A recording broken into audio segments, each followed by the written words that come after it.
Awesome. Hello, everyone. My name is Jesse Wheeland. Oh, hey, friend.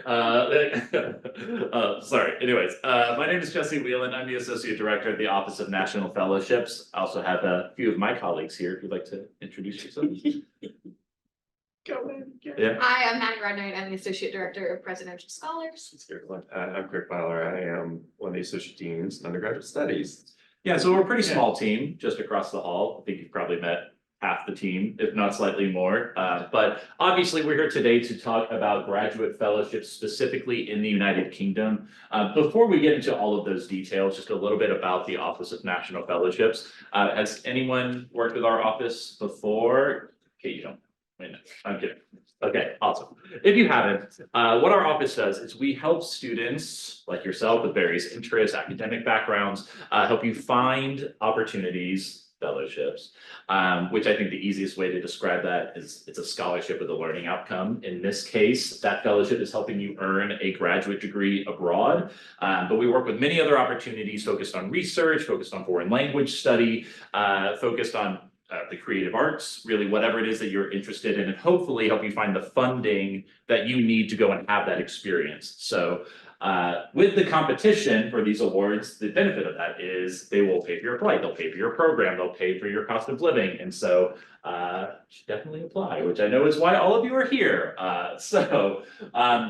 Everyone in the room, I'm assuming junior, senior year, like, okay, excellent, excellent.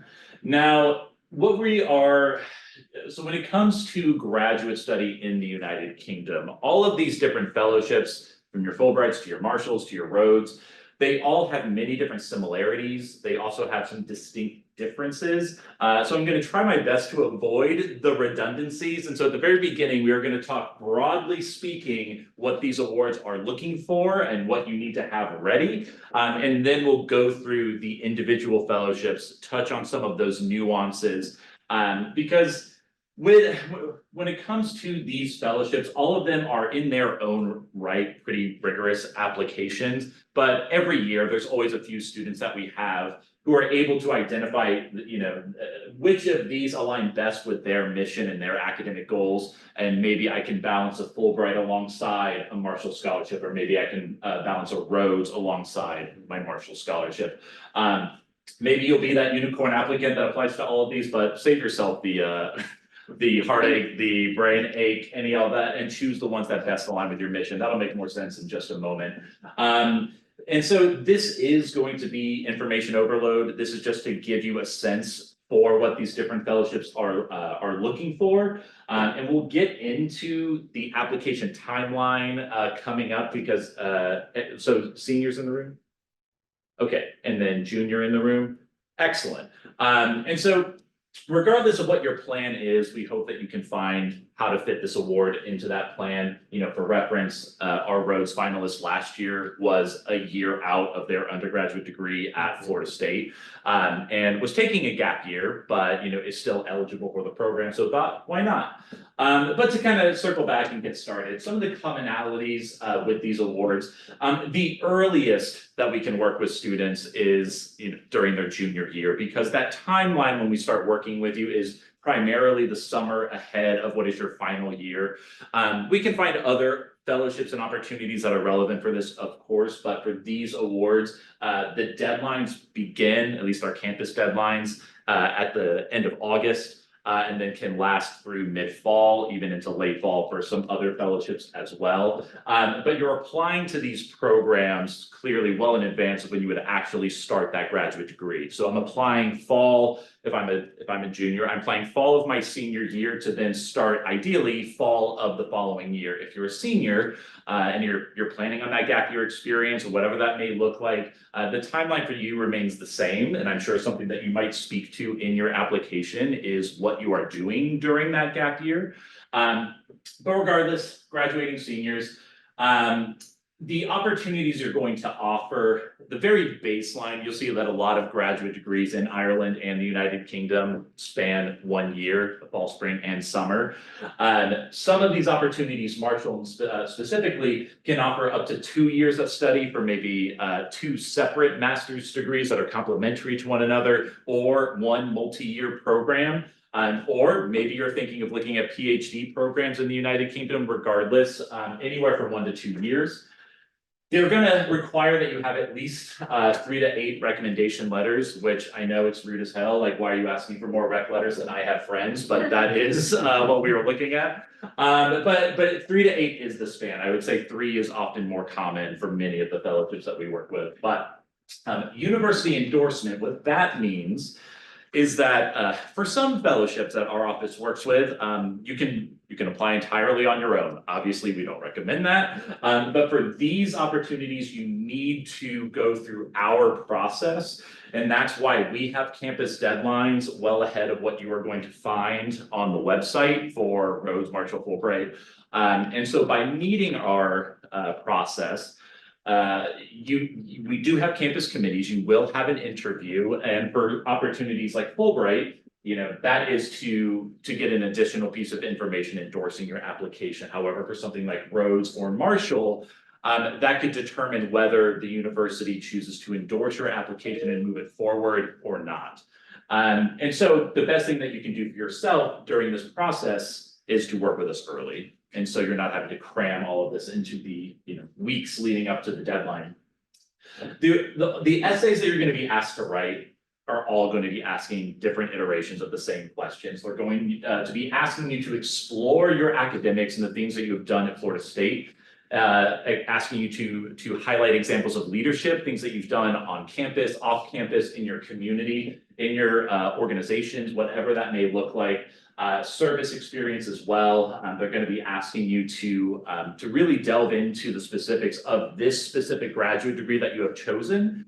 So it's not just articulating, why do I need to apply to the United Kingdom, or why do I need to apply to England? It's why do I need to apply to this specific university in the United Kingdom to work with this specific faculty member? As specific as you can be, the better. And what they're typically looking for, strong intellect, character, leadership, morality. So that's why I can't apply. But anyways, so, Which one of those 3 are you deficient? I'll let you. Honestly, probably 3 of the 4. But anyways, so motivation and seriousness. Again, we can assume that if a student is pursuing a Rhodes, Marshall, Fulbright application, you're going to likely have the academic qualifications for that opportunity 9 times out of 10. But then what it gets to is, okay, but why do you need this, more than anyone else? What is it about your goals, your aspirations? What is it, just why do you need this opportunity now to get to the goals that you have for yourself? And this last point, it kind of sums it up pretty succinctly: potential to make a significant societal contribution. Questions about any of these commonalities before we move forward into some of these specific nuances? And of course, if you're joining virtual, please feel free at any moment to type a question or thought into the chat. Both Maddie and Craig monitoring that. Yes. Is the fundings from the US or the UK? Because in regards to societal contribution, are they looking for your contribution to the US or your contribution to the UK or That globally? is a great question. I thought my next slide was.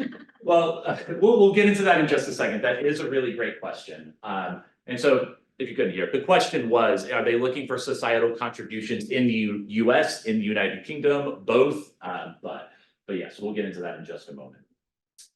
Okay. So more commonalities: enable intellectually distinguished Americans to study in the UK and Ireland. I feel like that is pretty obvious. But improve the world by advancing knowledge of various disciplines, broadening world views. Okay. Yeah. I feel like this is all pretty straightforward. Some of these, actually, I would say all of them are going to be promoting these international ties, but I'm going to go ahead and jump ahead because the Marshall Scholarship is one that really promotes longevity in terms of building this relationship, this special relationship, I believe, as they say on their website, between the United States and the United Kingdom, and maintaining that throughout your career. Again, regardless of your discipline, that matters less. What they are looking for is there is that sustained commitment to strengthening that special relationship, as I said. And so what you're going to see, like I said, going through these next few slides, it will be a little bit redundant in terms of the benefits of this program. It's basically free graduate degree. So in this case, one of the ways that the Marshall Scholarship is uniquely different, besides that really extended connection between the US and the United Kingdom, is that this gives you the option to choose the graduate degree path that is best for you. And so the three options that you have is I can go abroad for 1 year and earn a master's degree in whatever that field may be, and then that is the conclusion of my Marshall Scholarship experience. You can also choose a 2-year experience. And so that can be, like I said earlier, it can be two separate universities, or it could be the same university, I believe. But regardless, 2 master's degrees or a 2-year program, again, in your specific field of study. The third option is that it can be a 2-year program with the option to renew for a 3rd year. That is never guaranteed, but you do have the option. So say if I'm pursuing a PhD program, I could at least qualify for 2 years of funding, and then at the very worst, that 3rd year is out of pocket.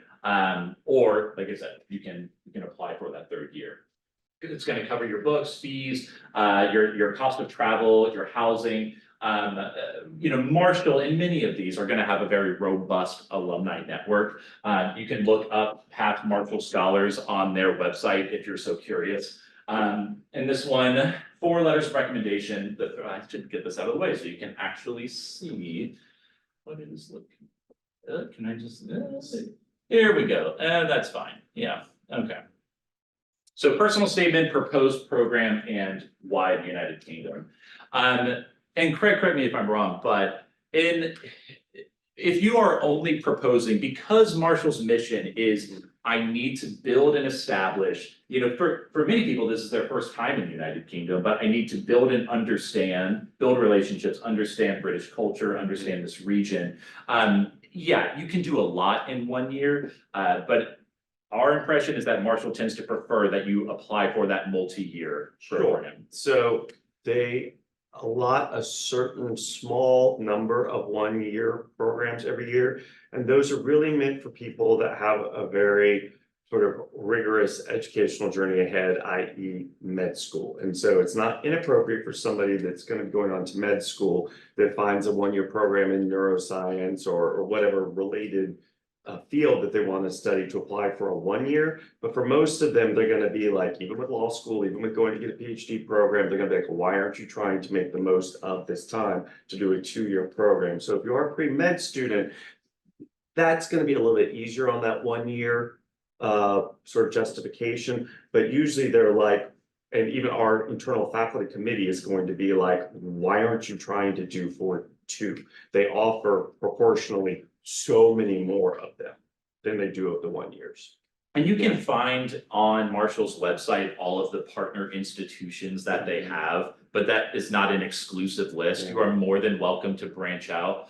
I would also add, and if 1 year is really a sticking point, or then the spirit of like trying for multiple things, we always have Fulbright, right? Which we'll get to. Yeah, exactly.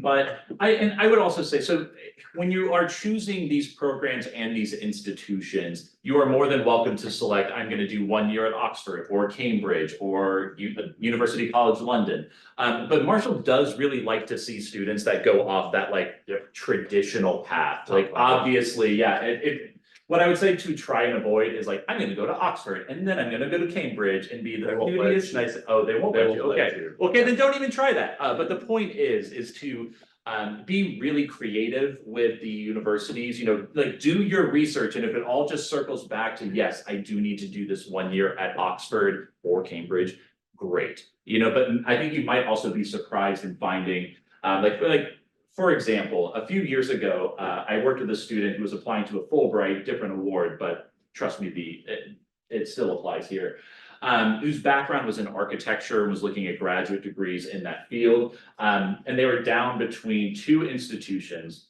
one of which is like the #1 rated program in the world for what it is that they study.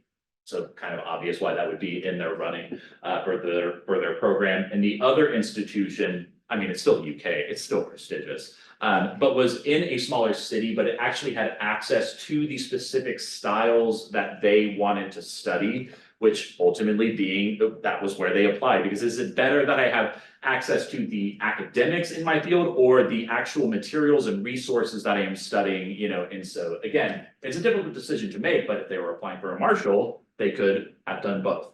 Now, okay, moving on, oh, let's see, of course, I clicked something else and then it doesn't let me go back.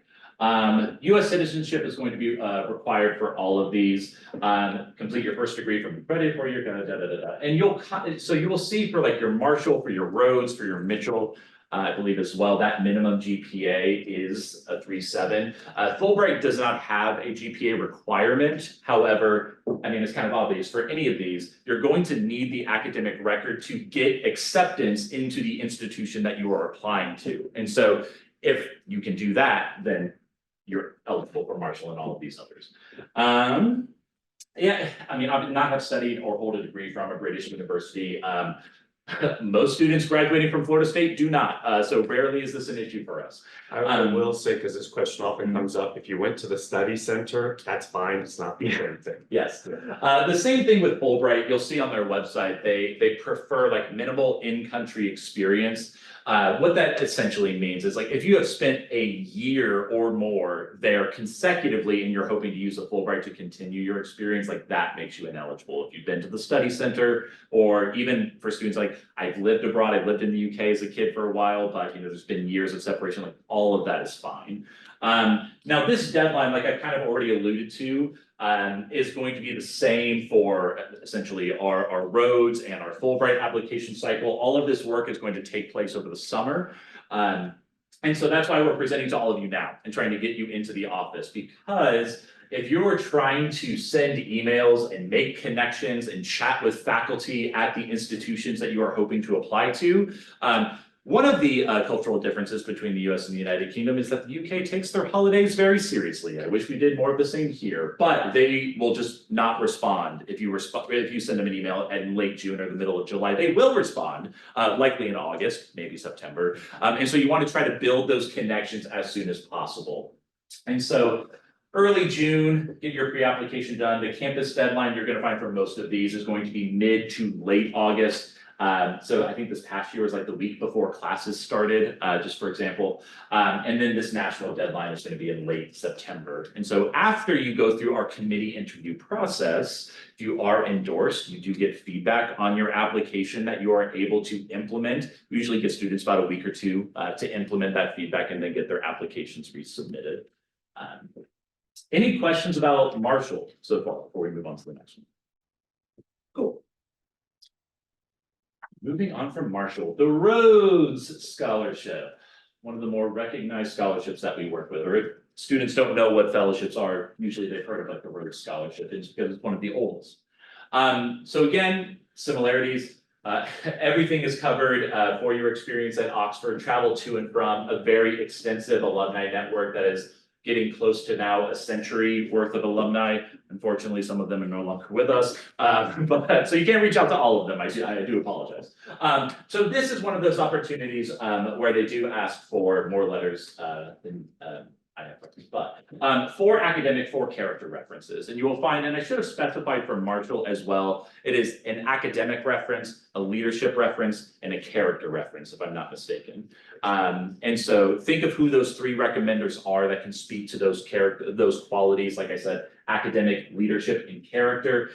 For Rhodes, for academic, for character references, the minimum is 5. When you do have 5, how does that break down? Generally, you want to err on more academic than character. We had somebody try to do 4 character and 1 academic, and you have to remember you are still trying to go to Oxford. Yeah.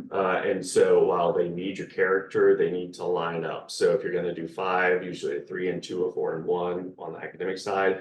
But if you're doing a 4 and 1, we really would talk it through a little bit and get you to at least a 4 and 2, because you may not feel like you do, but you have at least 2 folks in your lives, if you're considering this, that can do a character reference for you, because you look for the character references often beyond university, right? And so these are the folks that know you from out in work, service, leadership in the community, those sorts of things.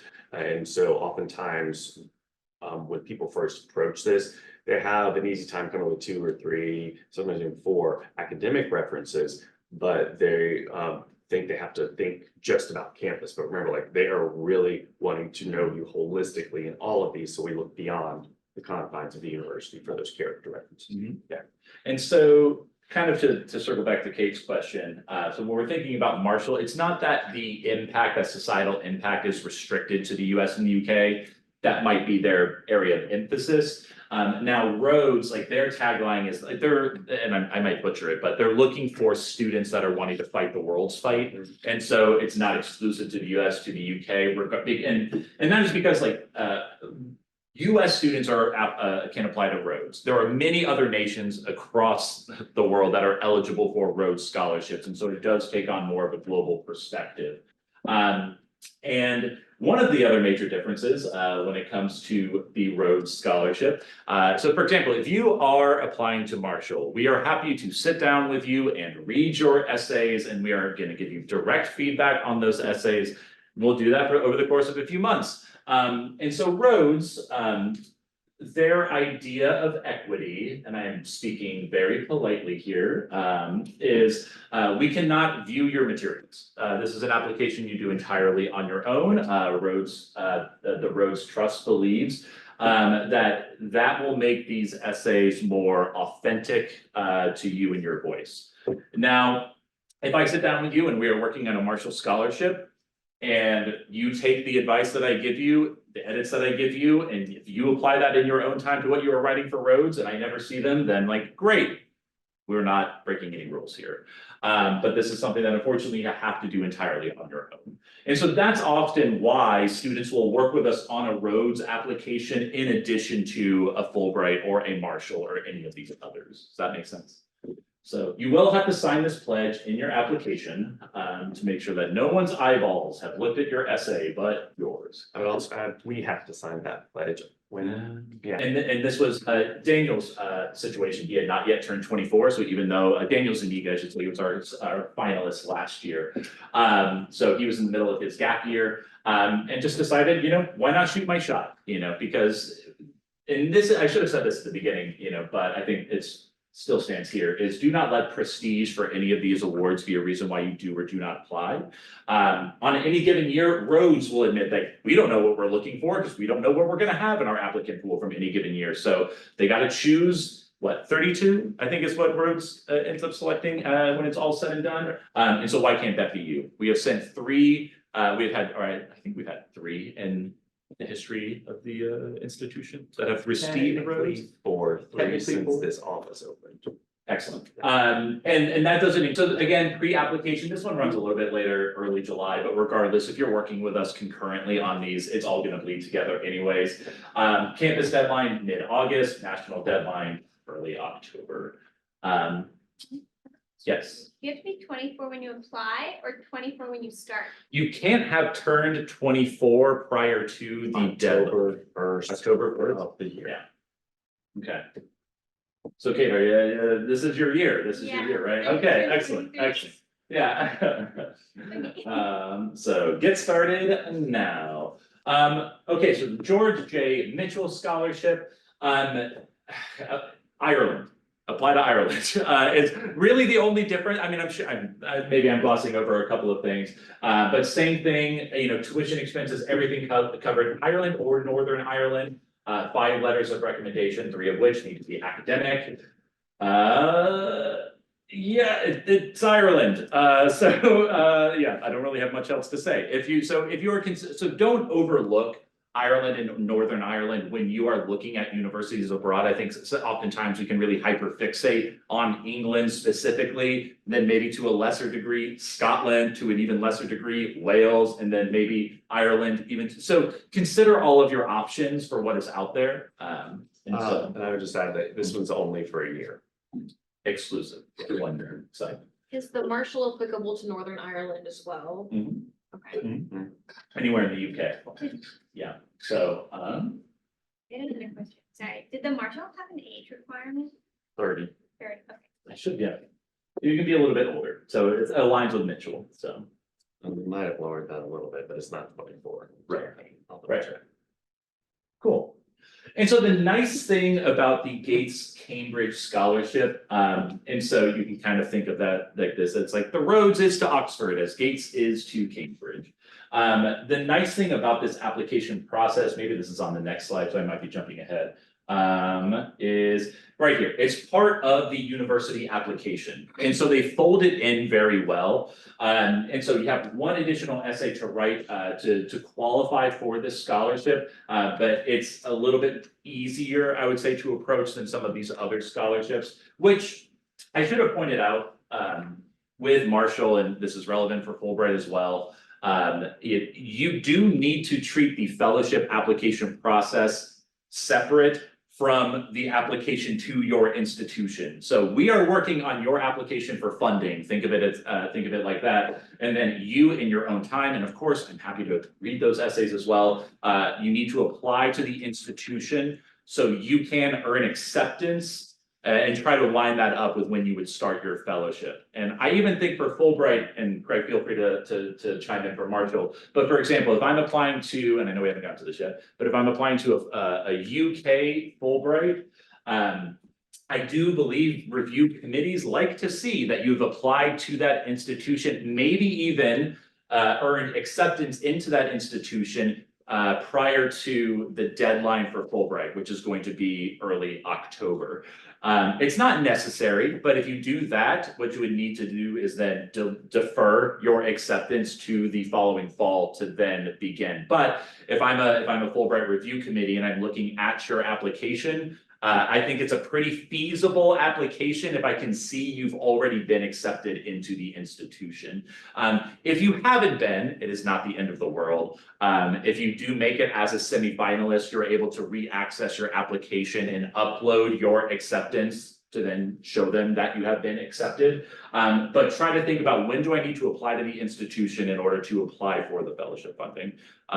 For Marshall, I'm assuming you also need to apply separately. No, with Marshall and Rhodes, they put you in. Okay, So you so just Fulbright apply is for the only Marshall, one you you just need. apply for Rhodes, and then they work with the colleges to get you in the school. Yeah, Fulbright will be different because if you don't get into your institution, you are therefore not qualified for the Fulbright project that you applied to. So something important to keep in mind. But anyways, back to Gates Cambridge. Again, everything covered. It is part of the typical application process. This one is later. And it's the only one that doesn't require that you work with our office. But this one, the application opens in September and ends in mid-October. So likely, of course, do your research into programs at Cambridge, reach out to the fact, same thing that you would do for any of these other fellowships, but then likely by this point, by the time that the application opens, you will have full and complete drafts of your Fulbright, of your Marshall, of your Rhodes, and can make some slight alterations to accommodate the program at Cambridge. Any questions about Gates Cambridge? Cool. Moving on, we are blitzing through this information. So the Fulbright US Student Program. There are over 140 different countries that are eligible to Fulbright. So the Fulbright UK program is huge, but also we have had students in the past that have considered a Rhodes, a Marshall, or any of the other UK fellowships. But maybe when it comes to a Fulbright, because of how many diverse options are available, it's like, well, actually, I might consider this other project, this other graduate degree elsewhere in the world. You are more than welcome to do that, but you can only apply to one country, one degree program with a Fulbright. Now you will see the way that the terminology can be a little bit confusing, but every Fulbright fellowship, save one, in the United Kingdom is a partnership award.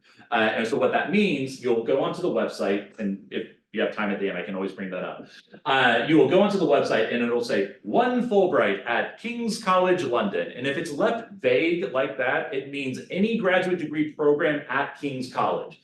Whereas you will find some Fulbrights in the UK, some of those partnership awards will be for degrees in dance or degrees in public health or degrees in very specific fields. If that's not you, then great. It helps you cull through this list a little bit more easily, because otherwise it's like you have 40 institutions to choose from. Have fun. But yeah, you do also have, we actually have a semifinalist for this year for the Open Award to the United Kingdom, and I believe there are two that they offer.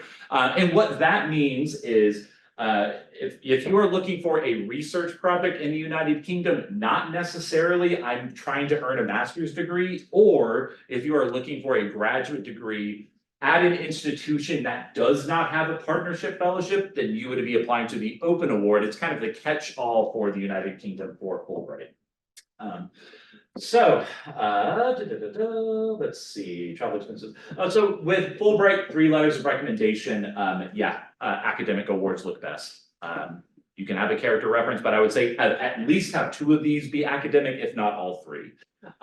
The essays, you'll have a 2-page statement of grant purpose, which is, you have 2 pages single space to tell me why I'm applying to the UK, why I'm applying to this institution, what is the nature of my degree program or my research project, how is this helping me move forward, and you have one 1-page personal statement. Is that a question? No? Cool. Awesome. Who's brain dead yet? I know, right? I'm trying to make this as entertaining as possible. I know it's a lot of information. I'll add to it. I know you probably say this, but at this point, because this one is so dense, you'll get a recording of the video. You'll be able to see this. You don't have to remember any of this right now in terms of the data. Remember the feelings, Exactly. Now, not the knowing ones. so Fulbright, you are eligible for a Fulbright at any moment after you earn your bachelor's degree up until you earn a terminal degree. You can still apply to Fulbrights, but it is a Fulbright Scholar Award, and that is different from what we are talking about today. For the Could you tell me Fulbright, more about the Fulbright Scholar Award as a terminal degree holder? it is, no. I will say, every year there is one unfortunate soul that is applying for Fulbright. And somewhere lost in translation, we find out much later in the process that they have been applying to working on an application for the Scholar Award the entire time. And we're like, you are on the wrong website. It's the Fulbright US student program.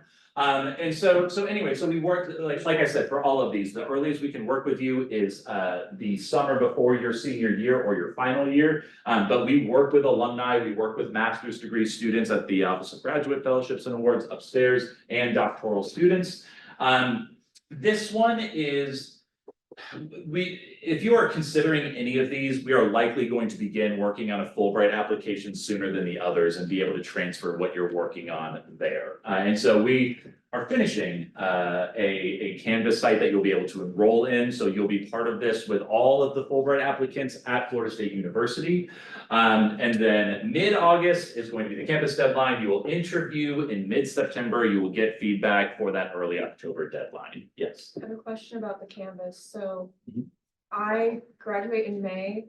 Would there be relevant information on the Canvas in the summer after I graduated? Is there a way for me to continue to get access to the Canvas? I wonder if it's, Keith and Bonnie have been developing it, so I apologize if I don't know all the check details. with our Yeah, Bonnie, make note of that, would you? She's here. Oh, Then okay, you would that's still be able to access it after graduation. excellent. There you go, sweet. Thank you. Cool. All I right, think you lose email after the 6 months of the login. If it doesn't, Okay. just let us know. Yeah.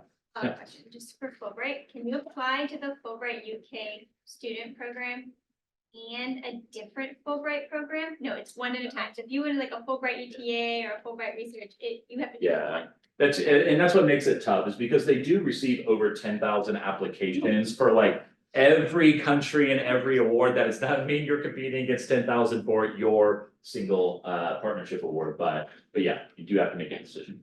We've already covered this, the awards that you must apply through our office, it's everything except the Gates Cambridge, but like I said, by that point, if you've been working with us on any of those, we've kind of indirectly worked with you on your Gates Cambridge scholarship at the very least.